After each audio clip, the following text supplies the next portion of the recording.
देश के पूर्व प्रधानमंत्री मनमोहन सिंह के निधन के बाद पूरे देश में शोक की लहर है। आज उनके 3 मोतीलाल नेहरू मार्ग स्थित घर पर देश की राष्ट्रपति द्रौपदी मुर्मू, प्रधानमंत्री नरेंद्र मोदी और गृह मंत्री अमित शाह पहुंचे। उन्होंने मनमोहन सिंह को श्रद्धांजलि दी। वहीं गांधी परिवार ने भी मनमोहन सिंह के घर पहुंचकर उन्हें नमन किया।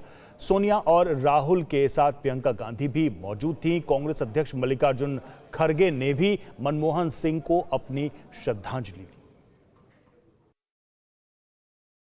पीएम मोदी ने दिवंगत पूर्व प्रधानमंत्री डॉक्टर मनमोहन सिंह को उनके आवास पर पहुंचकर श्रद्धांजलि दी। श्रद्धांजलि देने के बाद पीएम उनके परिजनों से मिले और उनके परिवार के प्रति संवेदना व्यक्त की। इससे पहले प्रधानमंत्री नरेंद्र मोदी ने पूर्व प्रधानमंत्री मनमोहन सिंह के निधन पर दुख जताते हुए कहा कि वो भारत के सबसे प्रतिष्ठित नेताओं में से एक थे और उन्होंने देश की आर्थिक नीति पर गहरी छाप छोड़ी। मनमोहन सिंह जी उन नेताओं में से शामिल थे जिन्होंने शिक्षा और प्रशासन की दुनिया में समान सहजता से काम किया। उन्होंने भारतीय अर्थव्यवस्था को सुधारने में महत्वपूर्ण योगदान दिया। उन्हें राष्ट्र के प्रति उनकी सेवा, उनके बेदाग राजनीतिक जीवन और उनकी अत्यंत विनम्रता के लिए हमेशा याद किया जाएगा। उनका जाना हम सबके लिए बहुत बड़ी क्षति है। पीएम के बाद केंद्रीय गृह मंत्री अमित शाह ने पूर्व पीएम को श्रद्धांजलि दी। बीजेपी अध्यक्ष और केंद्रीय स्वास्थ्य मंत्री जेपी नड्डा ने भी उन्हें श्रद्धा सुमन अर्पित किए।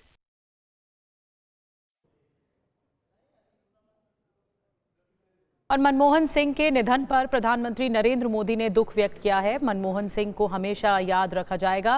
प्रधानमंत्री मोदी की ओर से कहा गया, वित्तीय संकट से घिरे देश को उन्होंने आगे बढ़ाया। मनमोहन सिंह विकास के लिए लगातार समर्पित थे। प्रधानमंत्री मोदी की ओर से कहा गया, जीवन के हर क्षेत्र में उपलब्धि उन्होंने हासिल की। पूर्व प्रधानमंत्री डॉक्टर मनमोहन सिंह जी के निधन ने हम सभी के हृदय को गहरी पीड़ा पहुंचाई है। उनका जाना एक राष्ट्र के रूप में भी हमारे लिए बहुत बड़ी क्षति है।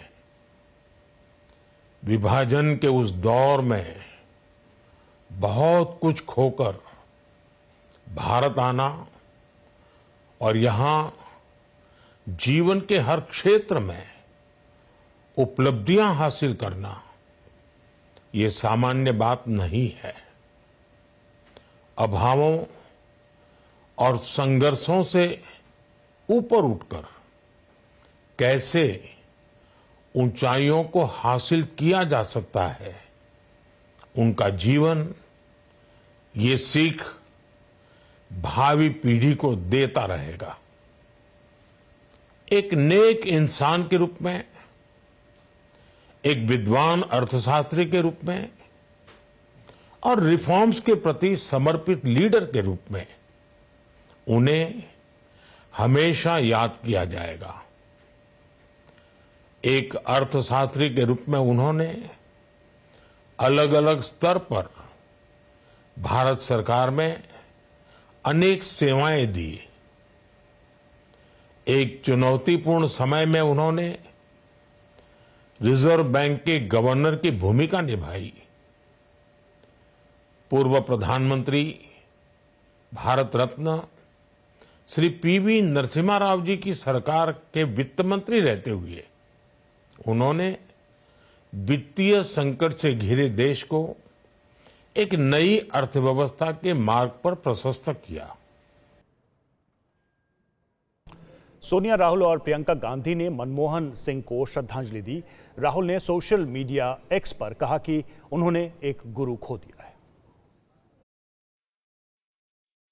92 साल की उम्र में देश के पूर्व प्रधानमंत्री मनमोहन सिंह ने दुनिया को अलविदा कह दिया है। उनके पार्थिव शरीर को उनके घर पर रखा गया है, जहां सियासी दलों के नेता श्रद्धांजलि दे रहे हैं। राष्ट्रपति द्रौपदी मुर्मू ने मनमोहन सिंह को श्रद्धांजलि दी। गांधी परिवार ने पूर्व प्रधानमंत्री डॉक्टर मनमोहन सिंह को श्रद्धांजलि दी। सोनिया गांधी, राहुल गांधी और प्रियंका गांधी ने उनके घर पहुंचकर श्रद्धा सुमन अर्पित किया। इससे पहले कांग्रेस नेता राहुल गांधी ने पूर्व प्रधानमंत्री मनमोहन सिंह के निधन पर शोक जताते हुए अपने सोशल मीडिया एक्स पर पोस्ट में लिखा कि डॉक्टर मनमोहन सिंह के निधन से मैंने अपना मेंटर खो दिया।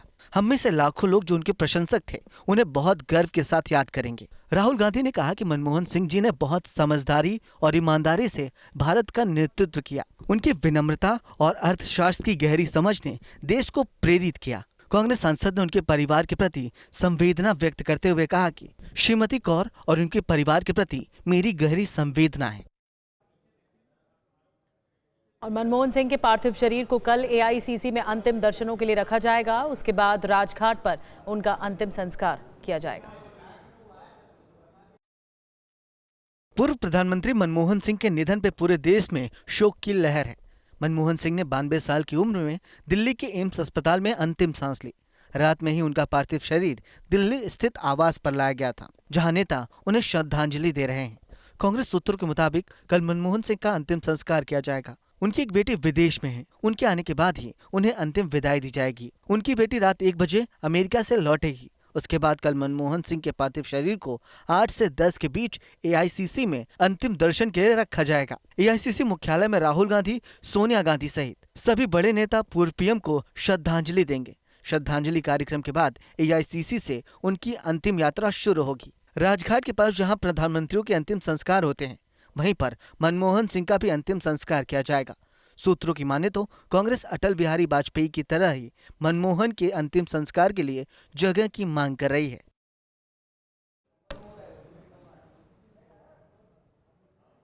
और मनमोहन सिंह के निधन पर सियासी गलियारे में शोक की लहर है। अखिलेश यादव और लालू यादव ने मनमोहन सिंह के निधन पर क्या कहा, आइए सुनते हैं।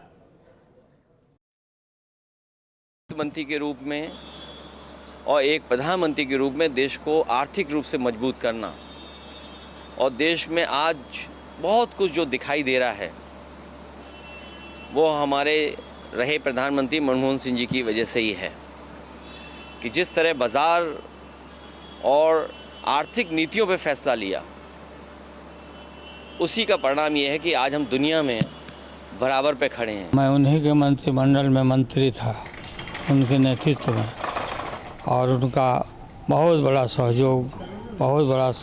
सहयोग हमको मिला जब हम रेल मंत्री थे। उनका निधन का समाचार सुन करके गहरा आघात लगा है। ईश्वर से प्रार्थना करते हैं कि उनकी मृत आत्मा को, उनके सोल को शांति प्रदान करें। और कांग्रेस के नेता प्रमोद तिवारी और एआईएमआईएम चीफ असदुद्दीन ओवैसी ने भी मनमोहन सिंह को श्रद्धांजलि दी है। उन्होंने मनमोहन सिंह के निधन को देश के लिए अपूर्णीय क्षति बताया है। कितना उदार मन के, कितना बड़ा अर्थशास्त्र का ज्ञाता और इतनी विनम्रता। मैं राज्यसभा से एक बार वो जा रहे थे, मैं अक्सर उनके साथ निकल जाता था। रास्ते में बात करते हुए बहुत कम बोलते थे, पर जो बोल जाते थे वही जीवन की सीख हो जाती। दौरे वजारत उस्मा में वो एक भारत का एक पहला वजीर आजम था, प्रधानमंत्री था, जिसने मार्जिनलाइज कम्युनिटीज और ख़ास तौर से मुसलमानों को अपलिफ्ट करने के लिए, उनको हक दिलाने के लिए उन्होंने बहुत कोशिशें की। और उनके इंतकाल से यकीनन हमारे वतन अजीज़ ने अपने एक ख़ास सपूत को खोया है। मैं तमाम मुल्क जो आज गम में शामिल हैं, गम में है, मैं उसमें शामिल हूँ। और पूर्व राष्ट्रपति रामनाथ कोविंद ने पूर्व पीएम मनमोहन सिंह को श्रद्धांजलि दी और उनके निधन को व्यक्तिगत क्षति बताया। वहीं पूर्व उपराष्ट्रपति हामिद अंसारी ने कहा कि मनमोहन सिंह ये जानते थे कि देश को आगे कैसे बढ़ाना है। डॉक्टर मनमोहन सिंह जी का हमारे बीच से चला जाना न केवल देश के लिए एक महान क्षति है, बल्कि मेरे लिए व्यक्तिगत भी। मैं उनको बरसों से जानता था। राष्ट्रपति भवन में उनसे मेरी भेंट होती थी। वो सौम्यता और विनम्रता के एक प्रतीक थे, भारतीय राजनीति के एक पुरोधा थे, और मैं समझता हूं कि इंडियन इकोनॉमी के एक आधुनिक निर्माता थे। जो 1991 में उन्होंने पॉलिसी चेंजेस किए, जिसके मुतालिक और लोगों ने जो ज्यादा करीबी थे वो जानते हैं, देश का नक्शा बदल दिया, पॉलिसी बदल दी। और इसी का फायदा हुआ कि हमारे यहाँ इकोनॉमिक डेवलपमेंट, जिससे देश को बहुत फायदा हुआ। उसके बाद उनकी फॉरेन पॉलिसी जो थी, वो संबंध दूसरे देशों के साथ अच्छे हुए। पूर्व केंद्रीय मंत्री और मनमोहन सिंह के साथ राज्यसभा में काफी वक्त बिताने वाले गुलाम नबी आजाद से हमारे सहयोगी रवि मिश्रा ने बातचीत की है। कैसा था उनका ये अनुभव, आपको सुनवाते हैं। जिस रोल में आप रहे राज्यसभा में, लीडर ऑफ ऑपोजिशन, कभी मनमोहन सिंह ने भी उसी पोस्ट को लीड किया राज्यसभा के अंदर, तो कहने का मतलब ये है कि चाहे कोई भी जिम्मेदारी हो, क्या मनमोहन सिंह उन सारी जिम्मेदारियों के लिए एक फिट व्यक्ति थे? कांग्रेस पार्टी ने उन पे इतना भरोसा जताया, बतौर वित्त मंत्री बड़े फैसले लेने का अधिकार, राज्यसभा में बड़ी जिम्मेदारी, और उसके बाद बतौर प्रधानमंत्री 2 टर्म उनको यूपीए ने चेहरा बनाया। उसका सबसे कारण यह है कि प्रधानमंत्री मनमोहन सिंह जी को अपने लिए और अपने परिवार के लिए कुछ भी नहीं था। जो भी वो कुछ करते थे तो वो देश के हित के लिए, गरीबों के हित के लिए, जनता के हित के लिए, प्रजा के हित के लिए काम करते थे। और वो झूठ का कभी उन्होंने सहारा लिया नहीं, और न कभी झूठ को बर्दाश्त करते थे, न झूठ कभी सुनते थे और न कभी सुनाते थे। इसलिए जो भी लीडरशिप तब की हो या पिछले सालों की लीडरशिप पार्टी की हो, तो उन पे आंखें बंद करके उन पर भरोसा और विश्वास करते थे और कर सकते थे। और मेरे ख्याल में वो उस विश्वास के पात्र थे और उस विश्वास के काबिल थे। जो उन्होंने जो जिम्मेदारी उनको दी गई, चाहे फाइनेंस मंत्री के रूप में, चाहे लीडर अपोजिशन राज्यसभा के रूप में, चाहे वो प्राइम मिनिस्टर पहली दफ़ा या दूसरी दफ़ा बने, उस रूप में जो भी जिम्मेदारी दी, उस जिम्मेदारी को उन्होंने अच्छी तरह से, और ये कहना कि वो एपॉलिटिकल थे, पॉलिटिकल नहीं थे। पॉलिटिक्स में आज तो 2 दिन आदमी पॉलिटिक्स समझ जाता है, लेकिन जो फाइनेंस मिनिस्टर भारत के रहे हों और जो दुनिया भर में घूमे हों, दुनिया भर के राष्ट्रपतियों के, दुनिया भर के प्राइम मिनिस्टरों के साथ, दुनिया भर के वित्त मंत्रियों के साथ, दुनिया भर के फॉरेन मिनिस्टरों के साथ बातचीत करते रहे हो एज वित्त मंत्री और प्राइम मिनिस्टर, वो एपॉलिटिकल कहाँ हो सकते, वो तो मोस्ट पॉलिटिकल हो जाते हैं। तो पूर्व प्रधानमंत्री मनमोहन सिंह को सभी अपने अपने तरीके से अपने अनुभव के आधार पर आज याद कर रहे हैं। बॉलीवुड अभिनेता अनुपम खेर ने भी उनके निधन पर गहरा शोक जताया है। उन्होंने उनके व्यक्तित्व की सराहना की। वहीं अभिनेता से नेता बने राज बब्बर ने भी उनकी सादगी की प्रशंसा की। अपनी जिंदगी के 3 या 4 किरदार चुनने हैं जो मुझे लगता है मैंने बड़े ट्रूथफुली किए हैं, तो उसमें से accidental prime minister will be one of the films. उनकी सबसे खूबसूरत क्वालिटी थी उनकी सुनने की शक्ति। शायद उनके कार्यकाल में ऐसी चीज़ें हुई जो कंट्रोवर्शियल थी, मगर वो एज एन इंडिविजुअल ईमानदार भी थे और इकॉनमी के लिए, उन्होंने देश की इकॉनमी के लिए बहुत काम किया था। ऐसा महान अर्थशास्त्री, ऐसा गौरवशाली प्रधानमंत्री हमारे देश के अंदर आज हमने इसे खो दिया। वो शब्द मुझे याद आ रहे हैं जब उन्होंने आखिरी प्रेस इंटरव्यू में कहा था, इतिहास मेरे किए के साथ में न्याय जरूर करेगा, और उनके वो सारे शब्द आज सार्थक सिद्ध हो रहे हैं। पूर्व प्रधानमंत्री मनमोहन सिंह के अमृतसर और पाकिस्तान वाले घर की तस्वीरें अब सामने आई हैं। अमृतसर के लोग उनके निधन से काफी दुखी हैं। तस्वीरें पूर्व पीएम मनमोहन सिंह के अमृतसर वाले घर की है, जो काफी जर्जर दिख रही है। पाकिस्तान से आकर मनमोहन सिंह का परिवार अमृतसर की इसी गली में आकर बस गया था। जब वो सांसद बने थे तो एक बार यहाँ आए थे, अपनी पुरानी जगह और यहाँ की यादें देखकर चले गए थे। स्थानीय लोग उनके निधन पर दुख जता रहे हैं। तो ही आए फिर पता लगा, सानू पता लगा। मुझको तो आज 12 बजे पता लग गया था मनमोहन सिंह पर। हमको बड़ा दुख हुआ क्योंकि हमारे अमृतसर के प्राइम मिनिस्टर थे, पर अपने आप को बहुत महसूस हुआ कि हमारे मिनिस्टर जी आज पूरे हो गए हैं। ऐसे ही है, जैसे दुख होता है सबको ही होता है। देश के बंटवारे से पहले मनमोहन सिंह का परिवार पाकिस्तान के पंजाब प्रांत के चकलाओं जिले में रहता था। यहीं के गाह गांव में उनका जन्म हुआ था। 2004 में जब मनमोहन सिंह देश के प्रधानमंत्री बने थे तो इसकी चर्चा पाकिस्तान में भी हुई थी। 2007 में पाकिस्तान के पंजाब प्रांत की तत्कालीन सरकार ने गाह गांव को आदर्श गांव के तौर पर बनाने का ऐलान किया था। वहीं गाह गांव के गवर्नमेंट बॉयज स्कूल का नाम मनमोहन सिंह के नाम पर रखा गया था। अलीगढ़ मुस्लिम यूनिवर्सिटी प्रशासन ने सोशल मीडिया पर विवादित पोस्ट करने वाले 2 बांग्लादेशी छात्रों को हमेशा के लिए बाहर कर दिया है। वहीं एक बांग्लादेशी महिला को भी दिल्ली से वापस भेज दिया गया है।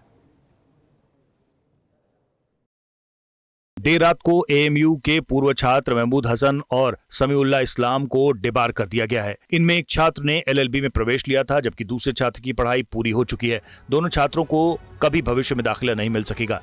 इसके साथ ही बीए के छात्र मोहम्मद आरिफुकुर रहमान रिफत को चेतावनी पत्र जारी किया गया। यूनिवर्सिटी के प्रॉक्टर प्रोफेसर मोहम्मद वसीम अली ने तीनों छात्रों के खिलाफ कार्रवाई की है। यूनिवर्सिटी से निकाले गए बांग्लादेशी छात्रों ने सोशल मीडिया पर इस्कॉन को चरमपंथी संस्था बताया था। इसके अलावा भारतीय महिलाओं को लेकर भी अमर्यादित टिप्पणी की थी, जिसके बाद हिंदू छात्रों ने शिकायत की थी। एएमयू प्रॉक्टर ने कार्रवाई से इनकार करते हुए तीनों बांग्लादेशी छात्रों को वार्निंग देकर छोड़ दिया था, लेकिन हिंदू छात्रों के धरने और बढ़ते दबाव के बाद विदेशी छात्रों को निकाल दिया गया। इधर दिल्ली में अवैध रूप से रह रही सोनाली शेख नाम की इस बांग्लादेशी महिला को वापस बांग्लादेश भेज दिया गया है। दक्षिण पश्चिम जिले की एंटी नारकोटिक्स यूनिट की टीम ने 28 साल की सोनाली को पकड़ा था। वो पिछले 6 सालों से मुंबई और दिल्ली में अवैध रूप से रह रही थी। अन्ना विश्वविद्यालय में कथित यौन उत्पीड़न का मामला बढ़ता जा रहा है। तमिलनाडु बीजेपी के अध्यक्ष के अन्नामलाई ने मामले को लेकर खुद को कोड़े मारकर राज्य सरकार के खिलाफ विरोध जताया है। तमिलनाडु बीजेपी के प्रदेश अध्यक्ष के अन्नामलाई ने कोयम्बटूर में कोड़ा मारकर प्रदर्शन किया। उन्होंने ये प्रदर्शन अन्ना विश्वविद्यालय यौन उत्पीड़न मामले में न्याय की मांग को लेकर विरोध स्वरूप किया। उन्होंने कल ही ऐलान किया था कि वो आज अपने घर के सामने प्रदर्शन करेंगे, जहां वो खुद को 6 बार कोड़े मारेंगे। अन्नामलाई ने ये ऐलान भी किया कि 48 दिन तक उपवास करेंगे और जब तक डीएमके सत्ता से बाहर नहीं हो जाती वो जूते नहीं पहनेंगे। इससे पहले उन्होंने राष्ट्रीय महिला आयोग को खत लिखकर आरोप लगाया कि जिस आरोपी डीएमके कार्यकर्ता को गिरफ्तार किया गया है वो डीएमके सरकार के मंत्रियों के करीबी हैं। किसी एक वजह से पुलिस ने आरोपी से पूछताछ नहीं की। 23 दिसंबर को चेन्नई के गिंडी में अन्ना विश्वविद्यालय परिसर के अंदर द्वितीय वर्ष की एक छात्रा के साथ बदसलूकी को अंजाम दिया गया था। पुलिस ने मामले में ज्ञान सेकरन नाम के एक शख्स को कोयम्बटूर से गिरफ्तार किया। इस पर यूनिवर्सिटी कैंपस में घुसकर एक छात्रा के साथ यौन उत्पीड़न का आरोप है। शुरुआती जांच में पता चला है कि वो आरोपी के खिलाफ और भी कई केस दर्ज हैं। मोदी सरकार लगातार डिजिटल इंडिया कार्यक्रम को बढ़ावा दे रही है, जिसका नतीजा है कि भारत का डेटा सेंटर मार्केट तेजी से प्रगति कर रहा है। डेटा सेंटर मार्केट में अवसर को देखते हुए इसमें निवेश रिकॉर्ड स्तर तक पहुंच गया है। देखिए रिपोर्ट। डेटा सेंटर सेक्टर को इंफ्रास्ट्रक्चर का दर्जा देने draft data centre policy 2020 internet के लगातार विस्तार ने देश के डेटा सेंटर मार्केट को रफ्तार देने में महत्वपूर्ण भूमिका निभाई है। रियल एस्टेट कंसल्टेंट सीबीआरई ने एक स्टडी में बताया है कि 2019 से 2024 के बीच भारत के डेटा सेंटर मार्केट में घरेलू और अंतर्राष्ट्रीय निवेशकों ने $60 बिलियन का निवेश किया। 2027 तक निवेश $100 बिलियन पार करने का अनुमान है। भारत के डेटा सेंटर मार्केट में global operator, real estate developers, private equity funds ने भरपूर निवेश किया है। सबसे ज्यादा निवेश महाराष्ट्र, तमिलनाडु, तेलंगाना, उत्तर प्रदेश और पश्चिम बंगाल में हुआ। सीबीआरई के मुताबिक सरकार के प्रयासों, राज्य सरकारों के दिए जा रहे इंसेंटिव ने डेटा सेंटर मार्केट में बूम ला दिया है। भारत की मौजूदा डेटा सेंटर क्षमता 1255 मेगावाट है, जिसके इस साल के अंत तक 1600 मेगावाट और 2025 तक 2070 मेगावाट पहुंचने की उम्मीद है। Digital personal data protection act 2023 से जो भरोसा कायम हुआ, उसे डेटा सेंटर मार्केट में निवेश लगातार बढ़ा है।